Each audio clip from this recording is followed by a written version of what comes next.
Hello and welcome everyone, it's been Rock39. Today I'm going to go over a quick rundown of the use of the pre-planning screen. Mainly I'll start with Shadow Raid. I'm going to try and keep this simple. I'll show you the quick stealth build. This is the build I use when I'm only going to do stealth. If it goes loud, this build isn't that great.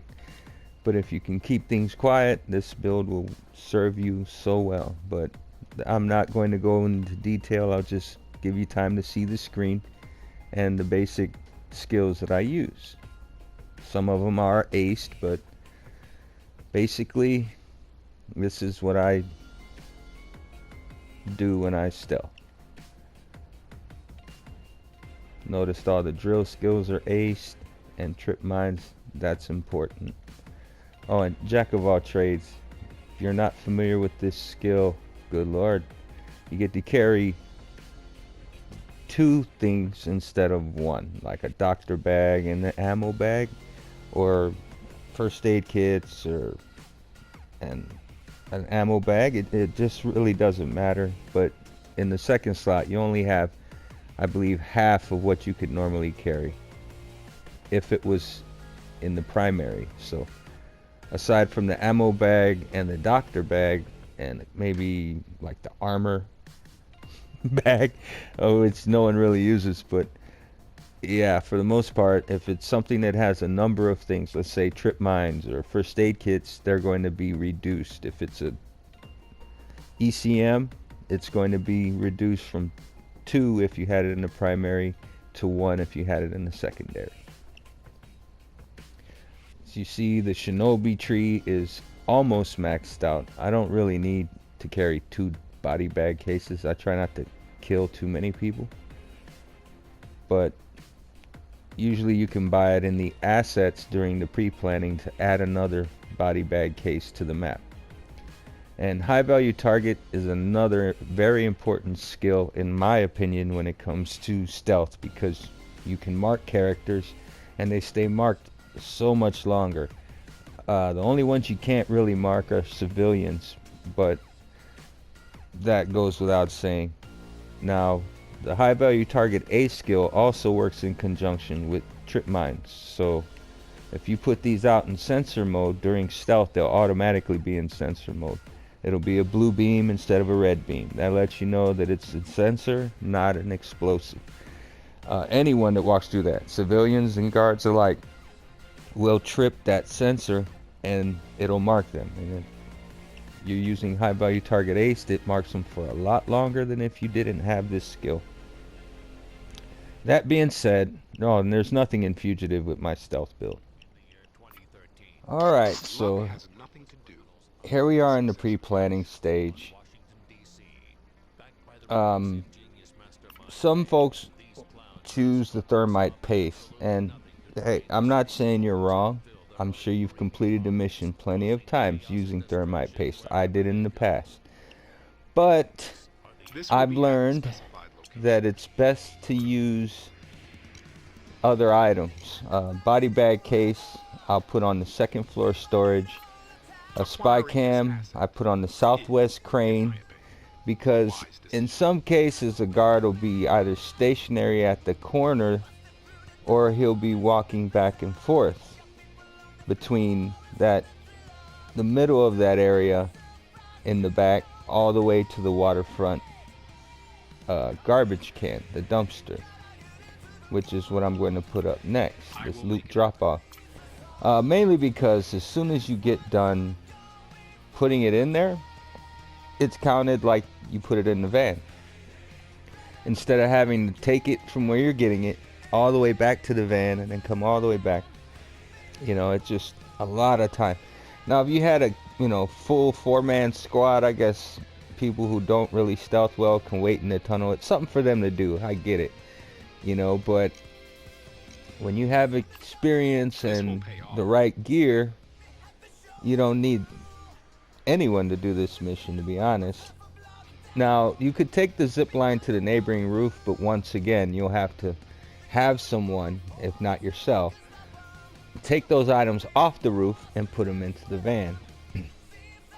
So I opt for the zip line to the river tug because it's just like the waterfront dumpster over here, that it automatically counts to your completion. So that's the main reason why I use those two. Sometimes I might put 1 or 2 items on that zip line to the river tug. Sometimes I don't use it at all, but it's good to have when you're on that far end of the map. You can just put things in the van, so to speak. Now I am bringing trip mine, sensors, and body bag case for this mission. There's no need for an ECM rush. I know some folks do it successfully with the ECMs, and there's no knock on that.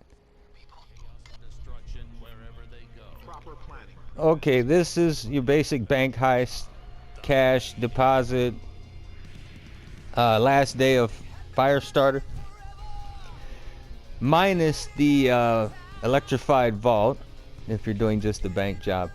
But really the only main assets that I get, or through pre-planning, would be possibly an ammo bag and a body bag case, which I'll set here in the back of the bank lot, the rear car park.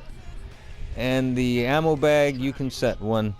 The only place you can put it is inside the bank, rather, would be the office photocopier area, which either way, the vault would be to the left of this or to the right, or above it rather, if you're looking at the map that I'm showing you here.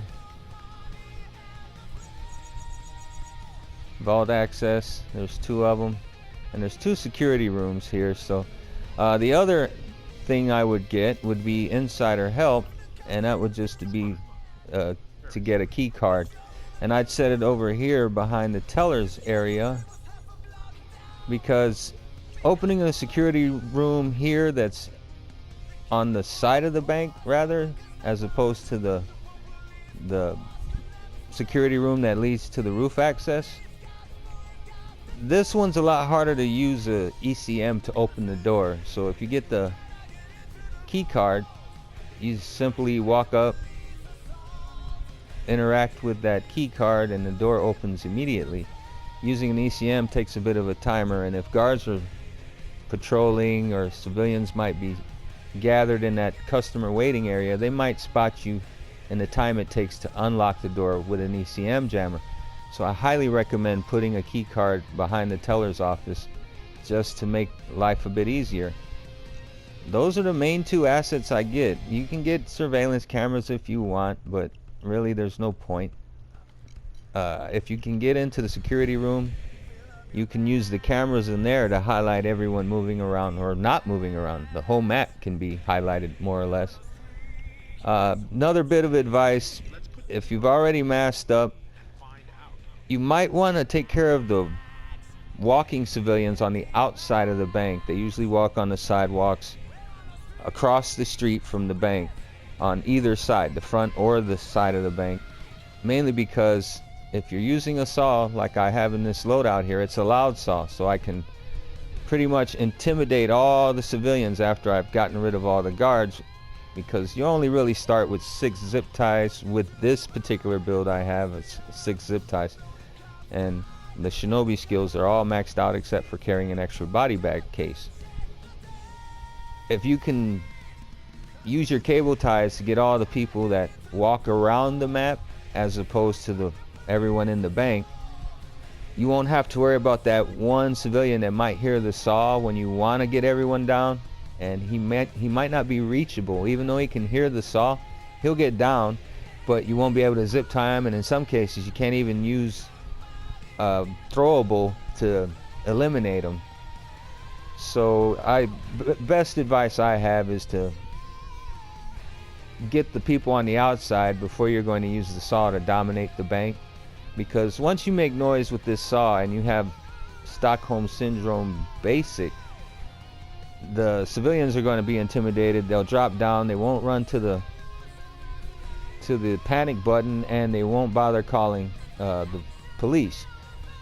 But you'll have to continuously make noise if you don't cable tie them, every minute or so. I'd recommend within a minute, because if you wait too long, they'll get up and make a phone call. So, alrighty, now this one, the big bank, is a bit tricky. So much more fun when you do this with other people, because a lot of civilians roaming this map, and once you have to take one down, it seems the next and the next. It's like a domino effect. This would definitely merit bringing 2 body bag cases, because you may have to shoot some civilians to just clear the path for you to get to and from the vault. Another key factor, whenever you see in mission critical or any of the missions that you're doing, you got an escape plan. A lot of folks don't even know about this, and that's why I'm doing these. Really, it's just to educate or help people out. I would definitely spend the assets it takes to get, or the favors it takes, which they do cost money, so that's another factor that you have to look at. The bus stop escape is one of the better ones when it goes loud, as opposed to the airlift, because you'll have to get on the roof, deal with snipers and a bunch of craziness. It's so much better to just give up the 6 favors for this, or maybe the 3 for the C4 tunneling, or even the elevator trick. Either of these are good, but remember that if you're in a lobby with 4 players or more than 1 player, you're going to have to convince someone else or let them know that you want to do a certain escape plan, because if they don't check that box and everybody's up here on the basic plan, which is the default, you'll have 3 to 1. Even though you're the host, the majority wins. So make sure you let the other players know which sort of escape plan you want to use. And either one of these, elevator trick or the bus stop, are really good.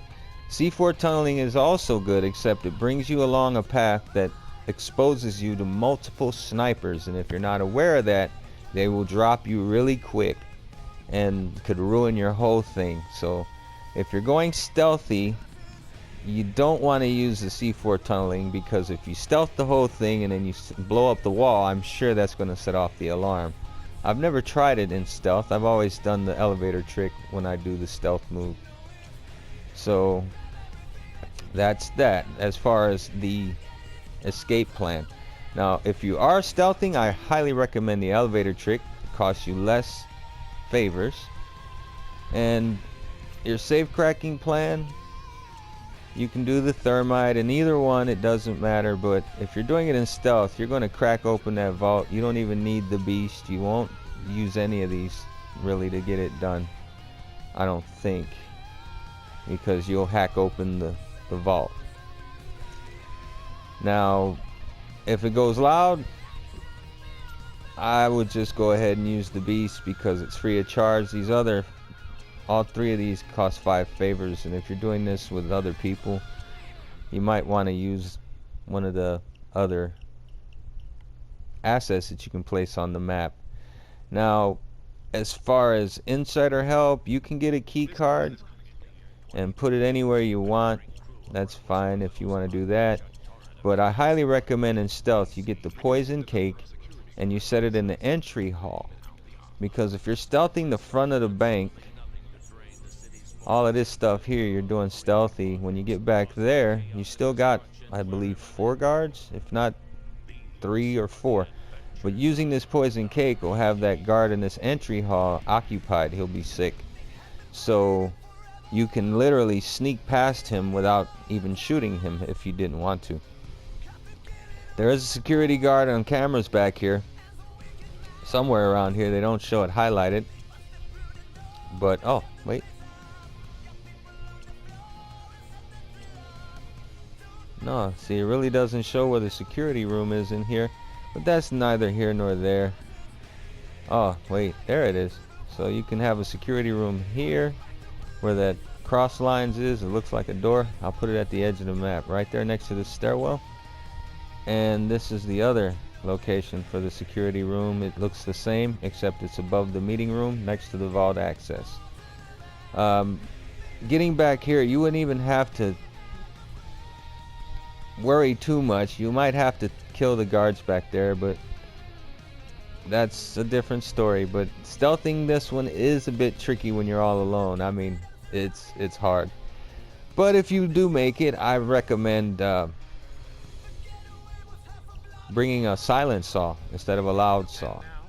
And then you might have to take out all the guards back there, because if they roam around and you're hitting a deposit box in that vault, they're going to hear it, even if it's a silent saw, because they'll be within earshot, and that's no bueno. So definitely recommend, if you're bringing a saw, bring an ammo bag. Body bag case if you're trying to stealth it. If not, bring whatever you feel, because if you're going loud, you do want an ammo bag for your saw, and I would recommend bringing a loud saw. But either way, don't forget to check your pre-planning and see what the escape plan is. The majority will pick which one it is, so if you want to do one other than the basic plan that leads you to the roof, do the elevator trick. It's the cheapest one, and it's close, or the bus stop. It's expensive, but you can still get it and still have that possibility of not needing it. But either way, I would definitely go with the elevator trick for stealth. If I'm going loud, C4 tunneling or the bus stop. That's about it. Okay, now the Alesso heist really doesn't have pre-planning, but these are assets that you definitely want to get if you're trying to stealth it. Even if you're doing it loud, it's not a big deal. But get the extra cutter. Definitely a useful tool. Speeds things along. I would get all of the assets, regardless if I'm doing it loud or stealth. Just because if it does go loud, you're going to want these things on the map, and it doesn't really cost you that much to get this stuff. Body bag case, just in case. But if you do things right, you shouldn't even need body bag case. Now, as far as the items I bring for the Alesso heist, I use trip mine sensors, and I get a secondary doctor bag, or rather body bag case. I don't use ECM jammers that often, but they're not necessary as far as I'm concerned on this particular heist. I've done this one quite a bit solo. I actually enjoy it a lot. I don't use a saw.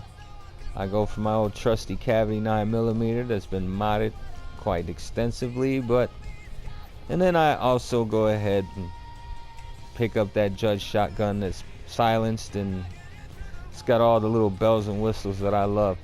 This particular mission has got a big map. I recommend playing it on the lower difficulties, maybe not masking up right away, so you can move around the area. You won't be able to access the areas that you're trying to get to with the marked doors.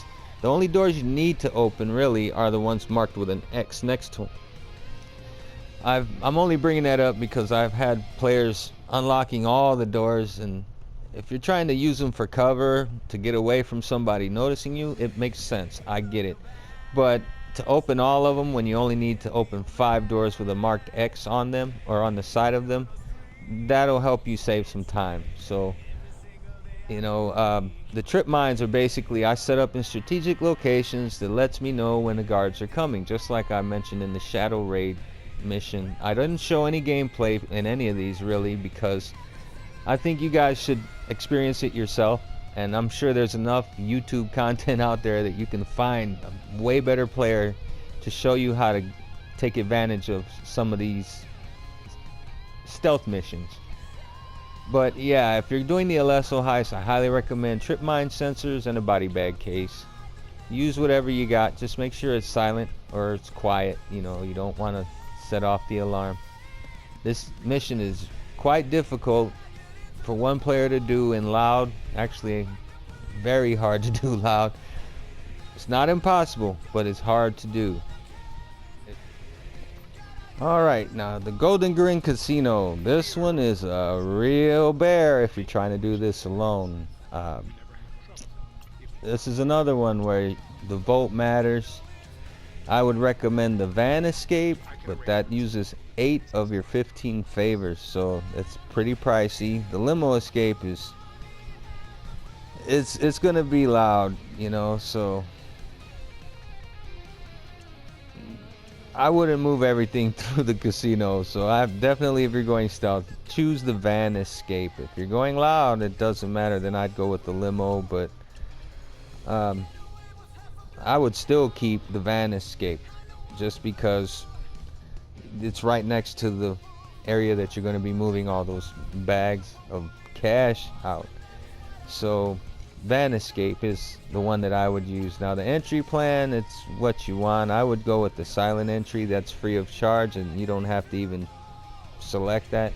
But if you are intentionally going loud, maybe the loud entry with the C4, you know, that's kind of exciting, but it's quite pricey, you know. So if you're going stealth, definitely leave the entry plan alone and make sure you pick the van escape.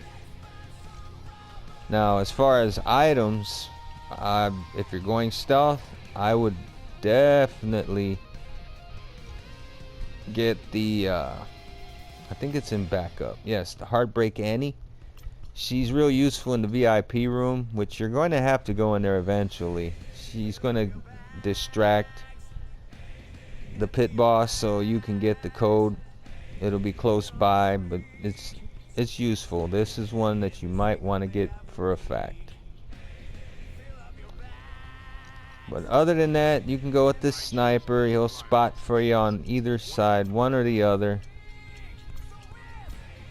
You know, and he'll highlight the guards that are patrolling that particular area. Now as far as the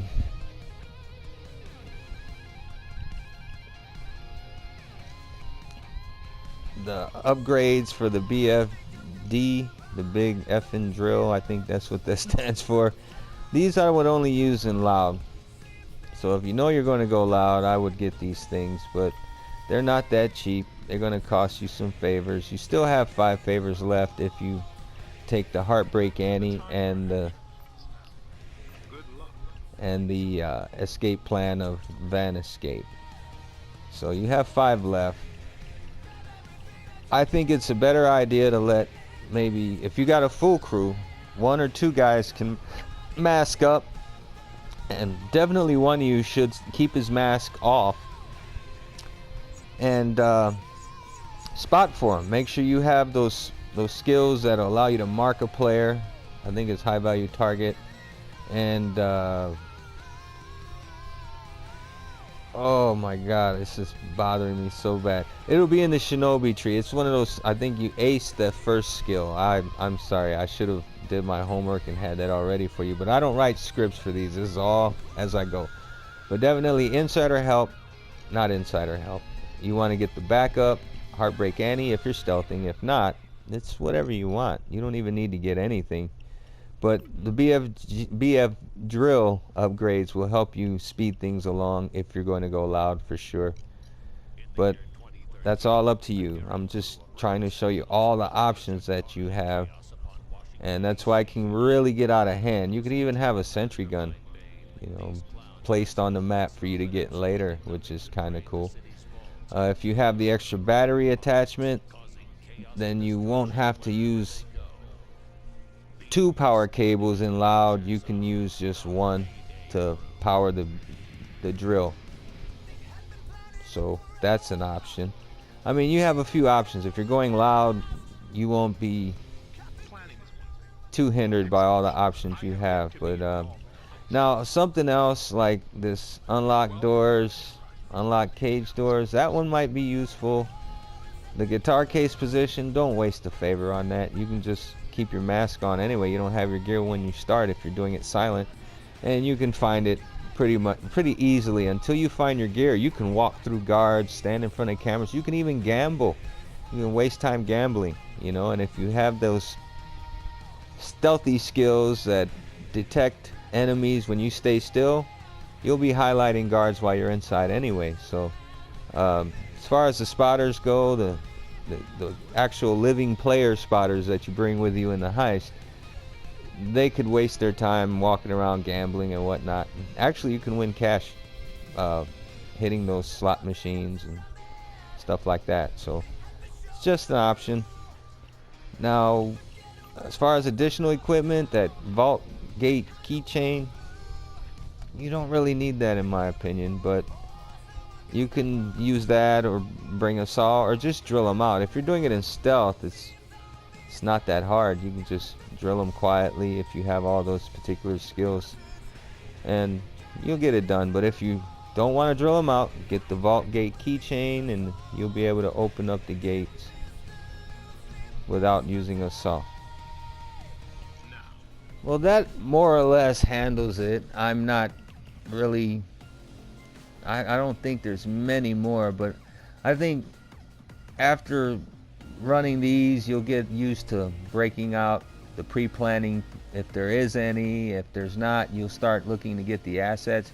Now, if you got a guy in there or lady in there like with a 25-100 and you're trying to make money to unlock your various inventory slots, like your weapon slots, all of mine are open because I just spent all the money to do it. And I'm sure you guys and ladies know what I'm talking about. I'm not showing off. I played this game long and I've spent a lot of time doing it. So it takes money to do this, you know, or in-game money to open these slots. So don't waste your money on assets on certain missions, because if you got a 25-100 in there, or a high-level player even, they've got tons of money, you know, so let them spend their money on the assets. I mean, I'd be more than happy to. I got more money than I can spend. Here, let me show you. I'll get out of this lobby, and I'm sitting on cash over 8 billion.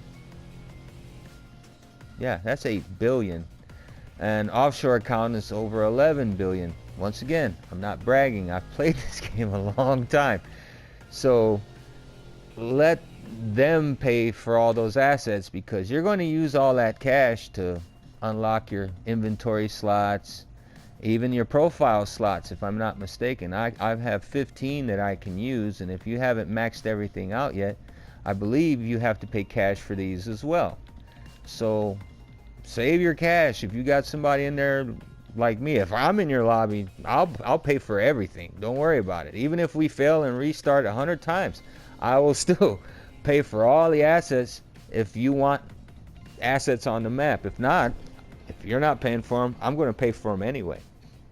So just a word to the wise. Let the whales, like they call them, let them pay for all the assets.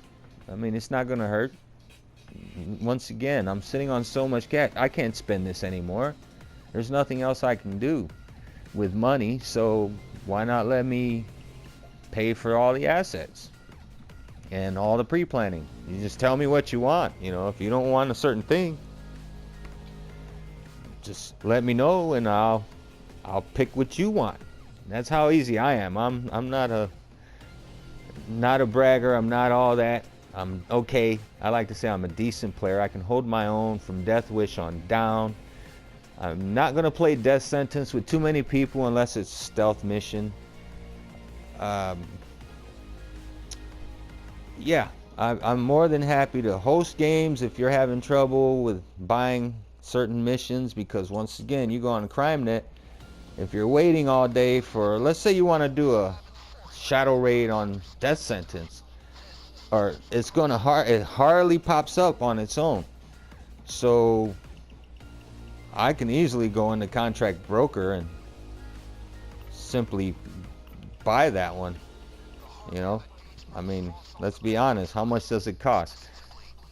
Let's see, 700,000. Now it's showing 1.2 million. That's 700,000 is the Payday, but that's not accurate. That's just the base.